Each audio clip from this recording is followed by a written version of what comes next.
चलो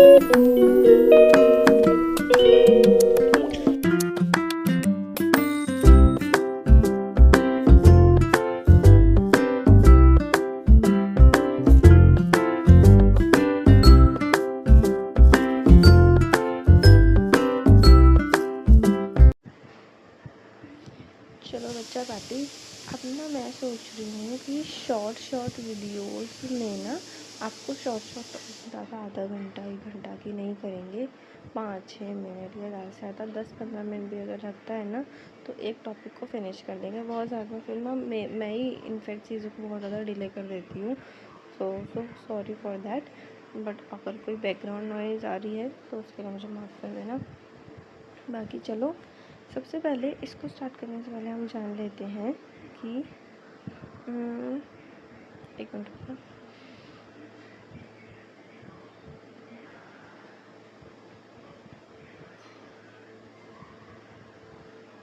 हाँ जी, तो सुनो मेरी बात। कहाँ थे हम?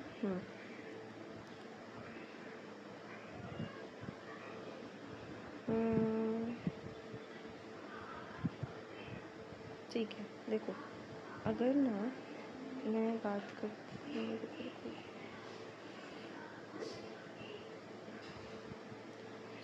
सॉरी। देखो, अगर मैं बात करती हूँ ब्लड की, सबसे पहले मैं प्लाज्मा तक पढ़ाऊँगी आज, तो उससे पहले हम ब्लड की बात कर लेते हैं, ठीक है। ब्लड क्या होता है? ब्लड एक स्पेशल कनेक्टिव टिश्यू होता है कंसिस्टिंग ऑफ एक फ्लूइड मैट्रिक्स होता है जिसमें प्लाज्मा होता है और फॉर्म्ड एलिमेंट्स इसमें होते हैं। और अगर मैं प्लाज्मा की बात करती हूँ स्पेशली, तो प्लाज्मा जो होता है ना वो स्ट्रॉ के कलर का होता है, स्ट्रॉ कलर का होता है, हल्का सा विस्कस यानी हल्का सा गाढ़ा फ्लूइड होता है। जैसे हनी होती है, बहुत ज़्यादा गाढ़ा, बहुत ज़्यादा थिक होता है हनी, तो वैसे ही बहुत ज़्यादा नहीं पर थोड़ा सा प्लाज्मा जो होता है वो विस्कस फ्लूइड होता है, जिसमें कि अब देखो ध्यान से सुनो, इसमें नियरली जो हमारे ब्लड में ना 2 चीज़ें होती हैं। 55% प्लाज्मा होता है और 45% जो होते हैं वो फॉर्म्ड एलिमेंट्स होते हैं, ठीक है।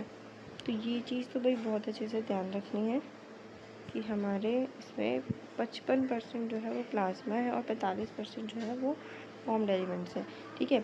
और उसी 55% को अब मैं 100% मानूँ, 100% कहने का मतलब मैं सिर्फ प्लाज्मा की बात कर रही हूँ, तो उस 100% में 90 से 92% प्लाज्मा में पानी होता है और 6 से 8% जो है वो उसमें प्रोटीन्स होते हैं, ठीक है।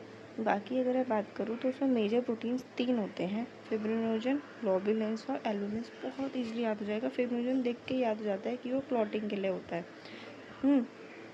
और एल्बुमिन जो होता है हमारे पास और ग्लोबुलिन, दोनों को बहुत अच्छे से याद करना है। एल्बुमिन जो होता है वो हमारे पास डिफेंस के लिए होता है। अब देखते हैं, नहीं उल्टा बोल दिया मैंने। एल्बुमिन जो होता है वो हमारे पास ऑस्मोटिक बैलेंस के लिए होता है, ठीक है।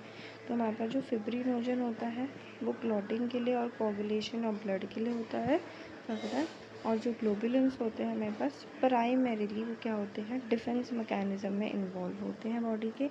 और जो एल्बुमिन्स होते हैं वो ऑस्मोटिक बैलेंस को संभालते हैं, यानी वो जो हमारे पास 3 मोड्स होते हैं ना उन दोनों के हिसाब रखता है, वो बैलेंस रखती है।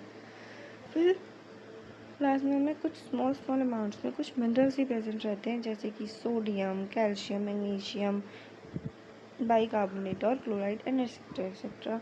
और जैसे उसमें ग्लूकोज, अमीनो एसिड्स, लिपिड्स, ये सब भी होते हैं etcetera, are also present in plasma as they are always in transit in the body, यानी बॉडी में इधर से उधर ट्रांसफ़र होते हैं ना, इसलिए ये भी इसमें प्रेजेंट होते हैं। बाकी फैक्टर्स फॉर कोगुलेशन और क्लॉटिंग ऑफ ब्लड हमेशा प्रेजेंट होते हैं प्लाज्मा में, पर इनएक्टिव फॉर्म में। और ये बात बहुत इम्पॉर्टेंट है कि जो फैक्टर्स होते हैं ना वो कैसे होते हैं, इनएक्टिव फॉर्म में होते हैं। प्लाज्मा विदाउट क्लॉटिंग फैक्टर्स हम उसे सीरम ही कहते हैं। जैसे हम आजकल बहुत फेमस चल रहा है ना सीरम, जो हम यूज़ करते हैं वही चीज़, तो वो प्लाज्मा ही है, लेकिन उसमें क्लॉटिंग फैक्टर नहीं है, इसलिए वो सीरम है, ठीक है। That's it. बाकी इसके क्वेश्चंस तो हम पोस्ट कर देंगे। चलो bye bye. Secret, but not mistaken. No more secrets.